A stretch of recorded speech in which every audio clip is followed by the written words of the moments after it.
আসসালামু আলাইকুম রহমতুল্লাহি আবরাকাত। আলহামদুলিল্লাহ, আসসালাতু ওয়াসসালামু আলা রাসূলিল্লাহ ওয়া বা'দ। সুপ্রিয় দর্শক শ্রোতা ভাই বোন, একজন মুমিনের কাছে সবচাইতে মূল্যবান এবং দামি সম্পদ হলো তার ঈমান।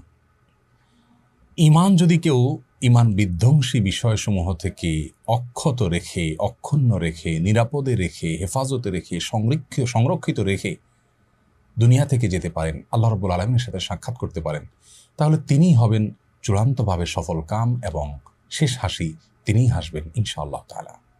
প্রিয় দর্শক, আর এই কারণে সাহাবায়ে কেরাম রিদওয়ানুল্লাহি তাআলা আলাইহিম আজমাইন তারা ঈমানকে অনেক বেশি পরিচর্যা করতেন, ঈমানের নবায়ন করতেন, ঈমানের খোঁজ খবর রাখতেন। ঈমান কিসে আসে, কিসে যায়, কখন ভাঙে, কখন কোন কথা ঈমান নষ্ট হয়, কোন আচরণে ঈমান ভঙ্গ হয়ে যায়, সে বিষয়ে তারা অনেক বেশি সতর্ক থাকতেন। সহিহ মুসলিম বর্ণিত হাদিসে আমরা জানি যে বিখ্যাত সাহাবী হানজালা রাদিয়াল্লাহু তাআলা আনহু তিনি একবার প্রিয় নবী সাল্লাল্লাহু আলাইহি সাল্লামের দরবারের দিকে দৌড়াতে দৌড়াতে যাচ্ছিলেন আর বলছিলেন, নাফাকা হানজালা, হানজালা মুনাফিক হয়ে গেছে। তিনি মনে করছিলেন যে প্রিয় নবীর দরবারে থাকা অবস্থায়, তার মজলিসে বসা অবস্থায় তার যে ঈমানের অবস্থা থাকে, বাসা বাড়িতে গেলে, কর্মক্ষেত্রে গেলে আল্লাহকে সেভাবে স্মরণে থাকে না। তিনি ভাবছিলেন যে এর কারণে তার ঈমান চলে গেল কিনা। প্রিয় দর্শক দেখুন, একজন সাহাবী তার অবস্থার একটু পরিবর্তনের কারণে তার ঈমান নিয়ে তিনি শঙ্কায় পড়ে গেলেন। ঈমান আছে কি নেই তার খোঁজ নেওয়ার জন্য, নিশ্চিত হওয়ার জন্য রাসূল করিম সাল্লাল্লাহু আলাইহি সাল্লামের মজলিসে এবং দারসে হাজির হয়ে গেছেন। আর আমরা পৃথিবীর বেশিরভাগ মানুষের অবস্থা হলো, আমরা আমাদের ঈমানের কোনো খোঁজ খবর নেওয়া হয় না। সেই ছেলেবেলায়, ছোটবেলায় মক্তবে আশহাদু আল্লা ইলাহা ইল্লাল্লাহ আশহাদু আন্না মুহাম্মাদুর রাসূলুল্লাহ পাঠ করেছি। আমরা মনে করি যে মৃত্যু পর্যন্ত বোধহয় আর কখনো ঈমান যেতে পারে না, ঈমান বোধহয় নষ্ট হতে পারে না, ঈমান বোধহয় ভঙ্গ হতে পারে না। অথচ ইবাদত বন্দেগী যেরকম ভঙ্গ হয়, আবার জোড়া লাগানো যায়, নবায়ন করা যায়, ঠিক তেমনিভাবে ঈমানও ভঙ্গ হয়ে যেতে পারে। যদি কোনো মুসলিম এমন হন যে তার ঈমান কখনো কোনো কারণে ভঙ্গ হয়ে গেছে, তিনি জানেনও না, আজীবন তিনি আমল করছেন, সালাত করছেন, সিয়াম করছেন, হজ করছেন, যাকাত দিচ্ছেন, ওমরা করছেন, দান সাদকা করছেন, তেলাওয়াত করছেন, তাসবিহ তাহলিল করছেন, জিকির করছেন, অথচ তার ঈমান নেই। তিনি অনেক কিছু রাখছেন তার ভাণ্ডতে, কিন্তু সেই ভাণ্ডের তলা নেই, সেটা ফাটা। আল্লাহ রাব্বুল আলামিনের কাছে অনেক আশা নিয়ে যাচ্ছেন, অনেক আমল করি, কিন্তু সেখানে কিছুই পাবেন না, কারণ তার ঈমানই নষ্ট হয়ে গেছে, তিনি জানেন না। এই জন্য একজন মুসলিমের জন্য অনেক বেশি গুরুত্বপূর্ণ এই বিষয়টি যে তার ঈমান কিসে আসে আর কিসে যায়, কখন ভঙ্গ হয়ে যায়, এগুলো আমাদের জানতে হবে।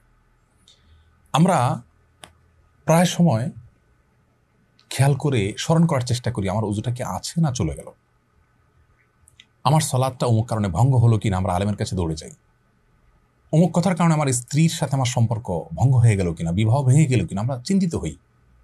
সিয়াম ভঙ্গ হলো চিন্তিত হই। প্রিয় দর্শক, আপনি আপনার নিজেকে প্রশ্ন করুন, জীবনে আপনি কয়জন আলেমের কাছে গিয়েছেন, কয়বার কোরআন এবং হাদিস খুলেছেন এই বিষয়টি জানার জন্য যে আপনার ঈমান আছে নাকি চলে গেছে?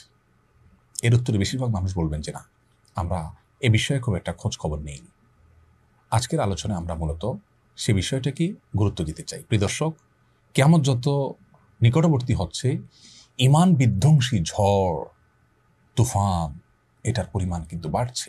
এরকম পরিস্থিতিতে ঈমানের নবায়ন কত বেশি গুরুত্বপূর্ণ। সাহাবীরা যদি সেই ফিতনামুক্ত নবী সাল্লাল্লাহু আলাইহি সাল্লামের উপস্থিতিতে ঈমান নিয়ে এতটা শঙ্কায় থাকেন, আমাদের ঈমানকে সকাল বিকেল কত বেশি খোঁজখবর নেওয়া উচিত। নবী আলাইহিস সালাম বলেছেন, এমন একটা সময় আসবে, আসবাহার রাজুলু মুমিনান ওয়া ইউমসি কাফিরা, মানুষ সকালে ঈমানদার থাকবে, বিকালে বেঈমান হয়ে যাবে, কারণ সে জানেও না যে কোন কথা ঈমান চলে গেছে, কোন কাজে ঈমান চলে গেছে, কোন বিশ্বাস ধারণ করবার কারণে ঈমান চলে গেছে। আমাদের ঈমান যদি ঠিক থাকে, আমল একটু কম থাকলেও ইনশাআল্লাহ আমরা চিরজাহান্নামী হওয়ার থেকে অন্তত রক্ষা পাবো। প্রিয় দর্শক, আর বিলম্ব না করে আসুন মূল বিষয় আপনাদের সঙ্গে শেয়ার করি। ঈমান ভঙ্গ হয় কি কি কারণে? ঈমান ভঙ্গের মৌলিক কারণ 3টি, আর সেটাকে ব্যাখ্যা বিশ্লেষণ করে যদি আমরা আরো কিছু কারণ আবিষ্কার করি, তাহলে 3টি থেকে আরো 10টি বিস্তারিত কারণ আমরা আজ আপনাদের সঙ্গে শেয়ার করব। যে 3টি সংক্ষিপ্ত কারণে কথা বলবো, তার একটা হলো বড় শিরক, আরেকটা হলো বড় কুফর, আরেকটা হলো বড় মুনাফিকি। বড় শিরক, আল্লাহ রাব্বুল আলামিনের জন্য আমরা যা নিবেদন করি, সেটা যদি কোনো ব্যক্তি বা বস্তুর জন্য নিবেদন করি, তাহলে সেটা হয় বড় শিরক। শিরক শব্দের অর্থ হলো পার্টনার সাব্যস্ত করা, শরীক সাব্যস্ত করা। আল্লাহ রাব্বুল আলামিনের সঙ্গে যদি আমরা কোনো পার্টনার সাব্যস্ত করি, সেই পার্টনার কখন সাব্যস্ত করা হবে? যে জিনিসটি শুধুমাত্র আল্লাহর জন্য করতে হয় সেটা অন্য কারোর জন্য যদি আমরা করি, যেমন ইবাদত শুধু আল্লাহর জন্য করতে হয়, প্রার্থনা শুধু আল্লাহর কাছেই করতে হয়, সেই জায়গাটা যদি আমরা কোনো ব্যক্তিকে, কোনো দলকে, কোনো মতকে, কোনো পীরকে, কোনো বুজুর্গকে, কোনো মানুষকে আমরা যদি দিয়ে দেই, তাহলে সেক্ষেত্রে সেটি আমাদের ইমান ভঙ্গের কারণ হবে। ইমান ভঙ্গের দ্বিতীয় কারণ হলো বড় কুফুর। বড় কুফুর মানে হলো বড় ধরনের অস্বীকৃতি। আর সেটি কখন হবে? কোরআন এবং হাদিস থেকে যেটি স্বতঃসিদ্ধভাবে, সুস্পষ্টভাবে, অকাট্যভাবে প্রমাণিত হবে, এমন কোনো বিষয়কে যদি আমরা ডিনাই করি, অস্বীকার করি, সেটার যৌক্তিকতাকে আমরা বা উপযুক্ততাকে আমরা অস্বীকার করি, তাহলে এটা হবে বড় কুফুর। আমি এটা মানি না ইসলামের, এটা হলো বড় কুফুর, ইমান ভঙ্গের কারণ। ইমান ভঙ্গের তৃতীয় কারণ হলো বড় মুনাফিকি। বড় মুনাফিকি হলো যার ভেতরে আল্লাহর প্রতি আস্থা নেই, কোরআন হাদিসের কোনো বিধানের প্রতি, নির্দেশনার প্রতি আস্থা নেই, কিন্তু তিনি বাহ্যিকভাবে মুসলমানদের ভান ধার ধরছেন হয়তো সমাজের ভয়ে, মানুষের ভয়ে। তো এটা হলো বড় মুনাফিকি, এটাও ইমান ভঙ্গের কারণ। এই তিনটা মানুষের মধ্যে প্রকাশ হতে পারে, দেখা দিতে পারে আবার তিন উপায়ে। কিছু শিরক, কুফুর, নেফাক আছে, যেটা নেফাকটা সবসময় অন্তরে থাকে, কিন্তু শিরক এবং কুফুর এগুলো অনেক সময় হতে পারে ভেতরে ভেতরে, আকীদা, বিশ্বাসে। যেমন কেউ মনে মনে এই বিশ্বাস লাগলো যে অমুক পীরের হাতে পাওয়ার আছে, তিনি চাইলে আমাকে সন্তান দিতে পারেন, নাও পারেন, তাহলে এটা তার কাছে থাকলো এবং এটা তাকে বিশ্বাস করার শামিল হয়ে গেল। এটা হলো বড় শিরক অন্তরের মাধ্যমে, অর্থাৎ আকীদাগতভাবে বিশ্বাসগত শিরক। আবার শিরক কর্মগত হতে পারে, যেমন আল্লাহ চাহান্ন কাউকে সিজদা করলো, এটা হলো কর্মগত শিরক। আবার সেটা মন্তব্যগত হতে পারে, কেমন কোনো কথা বলে ফেললো যা আল্লাহর সঙ্গে শিরকের সমকক্ষ। তাহলে মন্তব্যগত, কর্মগত, আকীদাগত তিনভাবে শিরিক হতে পারে। ঠিক একইভাবে কুফুরও তিনভাবে হতে পারে। কেউ অন্তরে ডিনাই করলো, মুখে বললো না কিছু, সেও কাফির হয়ে যায়। আবার কেউ মুখে কাফির মানে অস্বীকৃতি জানালো, কেউ আচরণ দ্বারা অস্বীকৃতি প্রকাশ করলো, তিনটাই হতে পারে। এই সব ধরনের ইমান ভঙ্গের কারণ থেকে আমাদের বেঁচে থাকতে হবে। প্রিয় দর্শক, আসুন এগুলোকে বিস্তারিত বিশ্লেষণ করে অনেক বড় বড় ইমামগণ, অনেক বড় বড় ওলামায়ে কেরাম 10টি কারণকে উল্লেখ করেছেন। 3টা সংক্ষিপ্ত কারণ থেকে বিশ্লেষণমূলক আরও 10টি কারণ ওখান থেকে বের হয়েছে, সেগুলো আপনাদের সঙ্গে শেয়ার করে আজকে ইনশাআল্লাহ আমরা শেষ করব। প্রথম কারণ হলো বড় শিরক, যেটা একটু আগেই বললাম। আল্লাহ তাআলা কোরআনে কারিমে বলেছেন, ইন্নাল্লাহা লা ইয়াগফিরু আন ইউশরাকা বিহি ওয়া ইয়াগফিরু মা দুনা যালিকা লিমান ইয়াশা। আল্লাহ তাআলা তার সঙ্গে শিরক করা হলে সেটি মাফ করবেন না, শিরকের চাইতে ছোট অপরাধ হলে সেটা আল্লাহ যাকে ইচ্ছা তাকে মাফ করতে পারেন। সূরা জুমার আয়াত নম্বর 65, সেখানে আল্লাহ বলেছেন, ওয়ালাকাদ উহিয়া ইলাইকা ওয়া ইলাল্লাযিনা মিন ক্বাবলিক লাইন আশরাকতা লা ইয়াহবাতান্না আমালুকা ওয়া লা তাকুনান্না মিনাল খাসিরিন। হে রাসূল, আপনি এবং আপনার পূর্বের সমস্ত নবী রাসূলদের প্রতি একটি কমন নির্দেশনা জারি করা হয়েছে, যদি আপনি নবী এবং রাসূল হওয়ার সত্ত্বেও যদি শিরকে লিপ্ত হন, লাইন আশরাকতা, আপনি যদি শিরকে লিপ্ত হন, লা ইয়াহবাতান্না আমালুক, অবশ্যই অবশ্যই অবশ্যই, লামে তাকিদ নুনে তাকিদ সাকিলা, 3 ভাবে গুরুত্ব দেওয়া হয়েছে আরবি গ্রামার অনুযায়ী। অবশ্যই অবশ্যই অবশ্যই আপনার সমস্ত আমল ক্যান্সেল হয়ে যাবে এবং আপনি ক্ষতিগ্রস্ত হয়ে যাবেন। এখান থেকে পরিষ্কারভাবে বোঝা গেল কেউ শিরকে লিপ্ত হলে তার ইমান চলে যায়, সমস্ত আমল পুরানোগুলো ক্যান্সেল হয়ে যায়। এজন্য ইমানদার সবচেয়ে ভয় থাকবে শিরক নিয়ে, আল্লাহর সঙ্গে শিরক যেন না হয়, তাওহীদকে নিশ্চিত করার চেষ্টা করবে। এটা ইমান ভঙ্গের কারণ। নাম্বার 2, ইমান ভঙ্গের দ্বিতীয় কারণ হলো আল্লাহ এবং বান্দার মাঝামাঝি যদি কোনো মধ্যস্থতাকারী আমরা সাব্যস্ত করি, তাহলে ইমান নষ্ট হয়ে যাবে। আমরা জানি আমাদের হিন্দু ভাই বোন তারা বিশ্বাস করেন যে ঈশ্বর সরাসরি সবকিছু নিয়ন্ত্রণ করেন না। অনেক দেবদেবী, অনেক প্রতিমার তারা পুজো করেন, এই উদ্দেশ্যে যেন তার কাঙ্ক্ষিত বিষয়টা সেই দেবদেবী তাদেরকে পাইয়ে দেন। সরস্বতীকে পুজো করেন শিক্ষার জন্য, আবার চাষাবাদ ভালো হওয়ার জন্য আরেক দেবতাকে পুজো করেন। তো এরকম পুজো করে তারা ঈশ্বরের কাছ থেকে কিছু পেতে চান বা সৃষ্টিকর্তার কাছ থেকে কিছু পেতে চান। প্রিয় দর্শক, আমাদের অনেক মুসলিম ভাই বোন মনে করেন কোনো কবরে, কোনো মাজারে গিয়ে সন্তান চাইলে, ব্যবসার উন্নতি চাইলে তিনি আমাকে আল্লাহর কাছ থেকে পাইয়ে দিবেন। এই যে একটা ব্যাপার, একটা মধ্যস্থতাকারী সাব্যস্ত করা, এটা কিন্তু ইমান ভঙ্গ করে দেয়। এর দলিল সূরা জুমার আয়াত নম্বর 3। আল্লাহ রাব্বুল আলামিন কোরআনে কারিমে বলেছেন, আলা লাহুদ্দীনুল খালিস, আল্লাহর জন্য একচ্ছত্র দিন, ইমান শুধু আল্লাহর জন্য আনতে হবে, অন্য কাউকে সেখানে মধ্যস্থকারী বানানো যাবে না। ওয়াল্লাযীনা ইত্তাখাযু মিন দুনিহি আউলিয়া, যারা আল্লাহ ছাড়া অন্য কাউকে অভিভাবক রূপে গ্রহণ করবে এবং তারা বলে যে মা না'বুদুহুম ইল্লা লিয়ুকাররিবুনা ইলাল্লাহি যুলফা, আমরা এই সমস্ত মধ্যস্থকারীদেরকে, মাজারকে, পীরকে, মৃত জীবিত ব্যক্তিকে বা কোনো প্রতিমাকে আমরা পুজো করছি বা তাদের কাছে গিয়ে প্রার্থনা করছি এই জন্য যে তারা আল্লাহর কাছে আমাদেরকে পৌঁছে দিবে। এই যে এই পৌঁছে দিবে মধ্যস্থকারী হলো, জাস্ট এই কথার কারণে আল্লাহ রাব্বুল আলামিন কি কমেন্ট করছেন আয়াতের পরবর্তী অংশে সেটি রয়েছে। আল্লাহ রাব্বুল আলামিন এ ধরনের লোক সম্পর্কে বলেছেন, ইন্নাল্লাহা ইয়াহকুমু বাইনাহুম ফীমা হুম ফীহি ইখতালিফুন, তারা যে বিষয় নিয়ে মতপার্থক্য করছে কিয়ামতের ময়দানে আল্লাহ তাআলা তাদের ব্যাপারে ফয়সালা করবেন।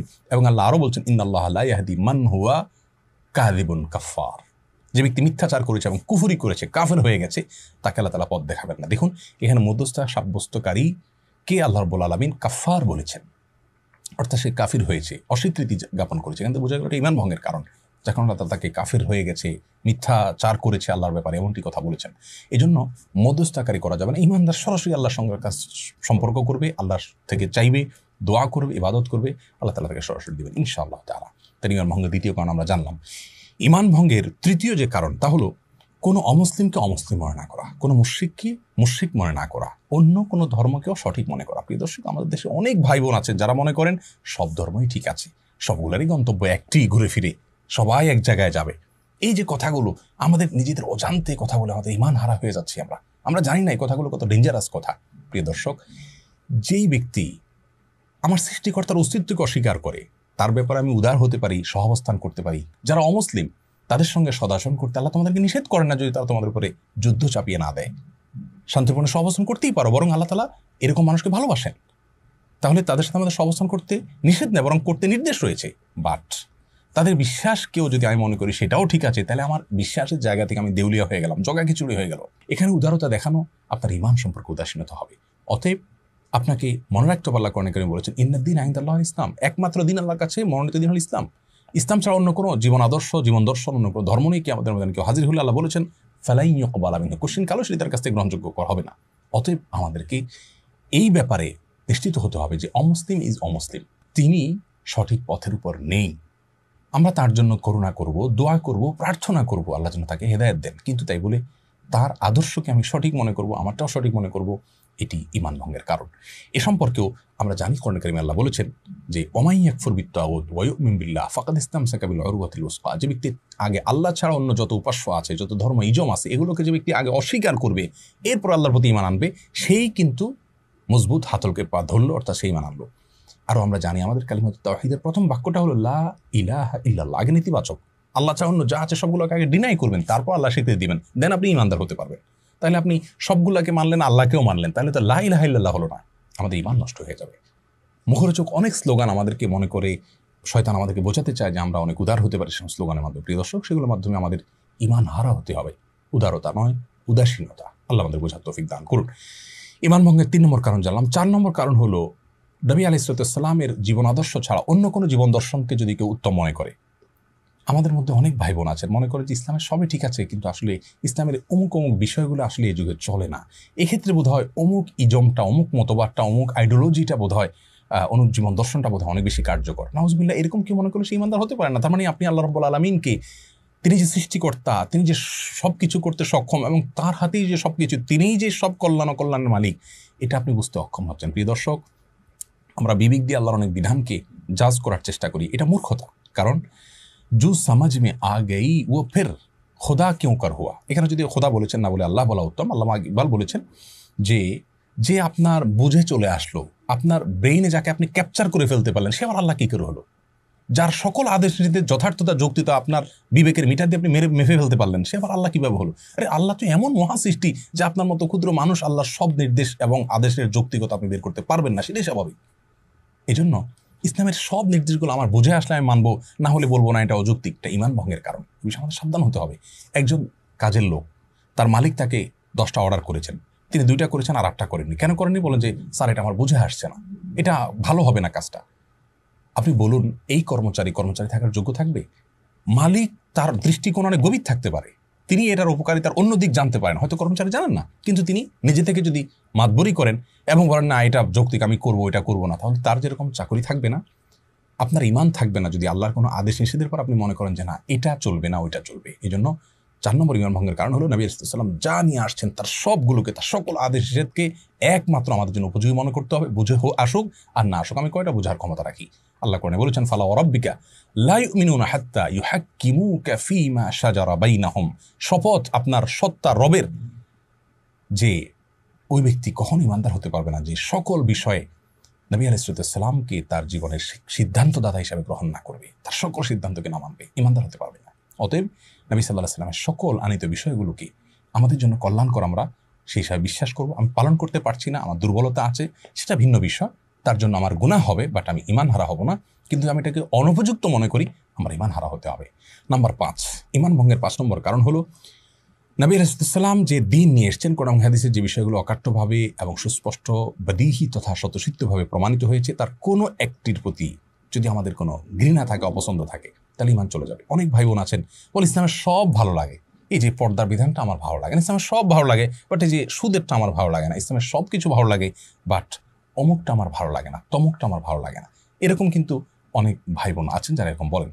ওয়াল্লাযীনা কাফারু ফাতাআসা লাহুম, যারা কুফরি করেছে তাদের ধ্বংস অনিবার্য। ওয়া আদাল্লা আমালাহুম, আল্লাহ তাআলা এই সমস্ত মানুষের আমলকে নষ্ট করবেন, ধ্বংস করে দিবেন।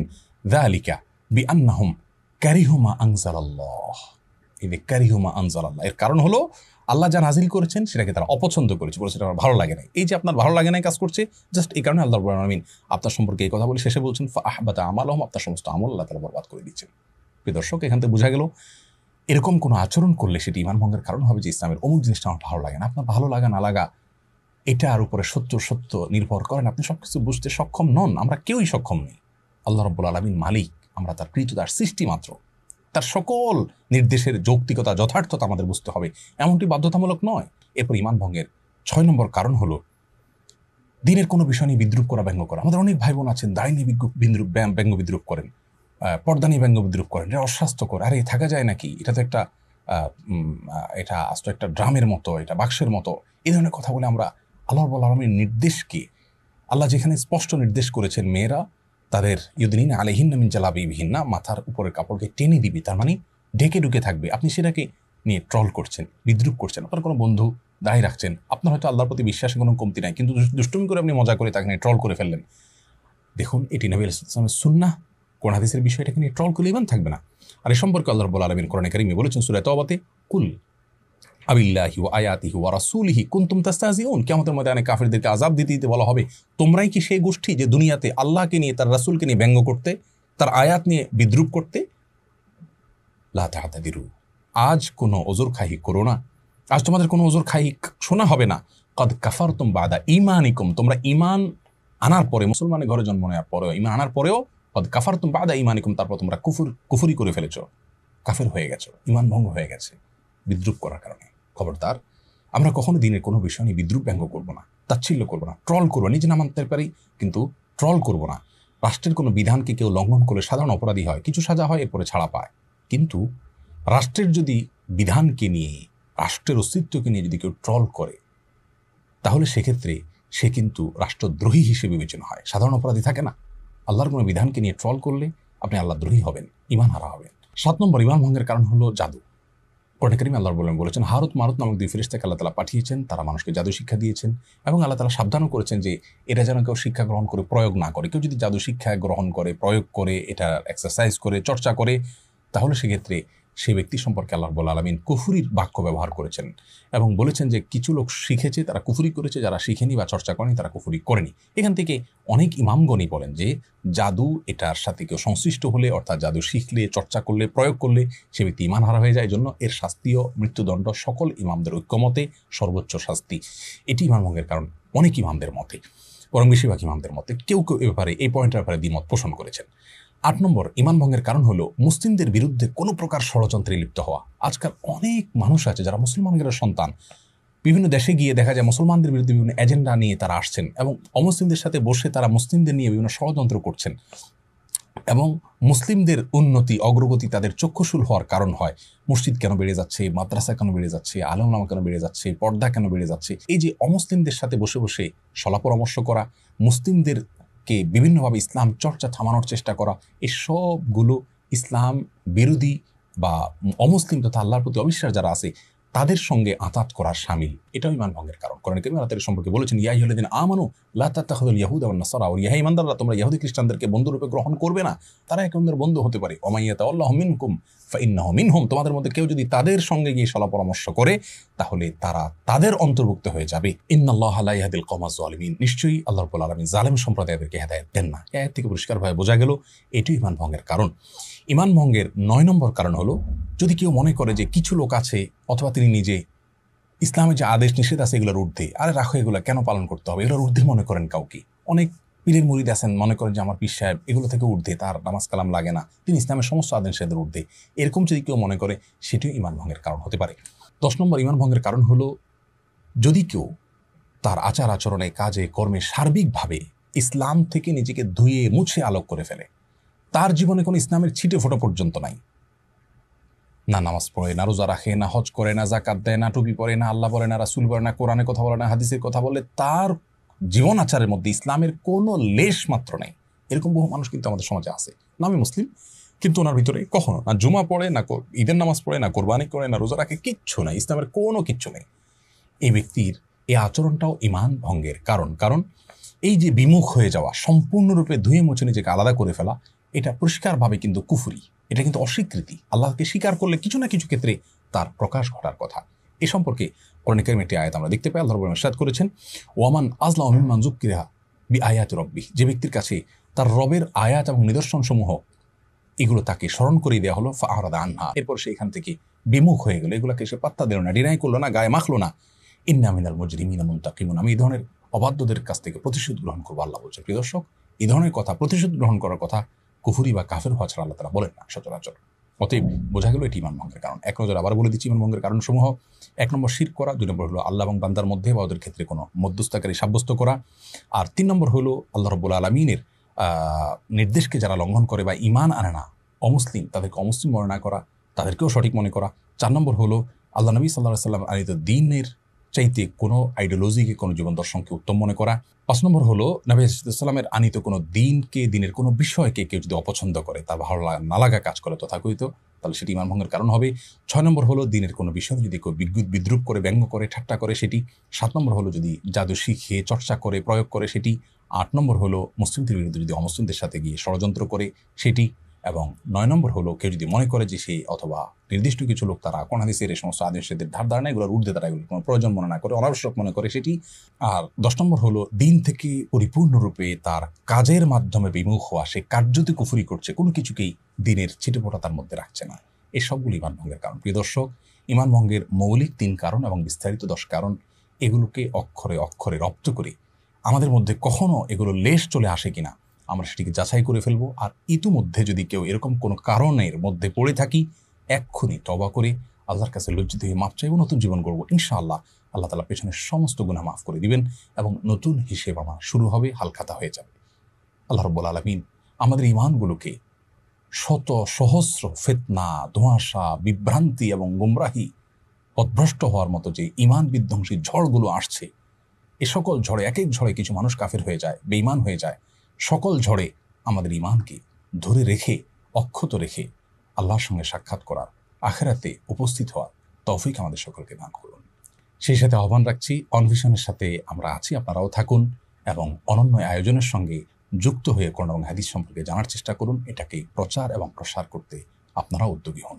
জাযাকুমুল্লাহু খায়রা। আসসালামু আলাইকুম ওয়া রাহমাতুল্লাহি ওয়া বারাকাতুহু।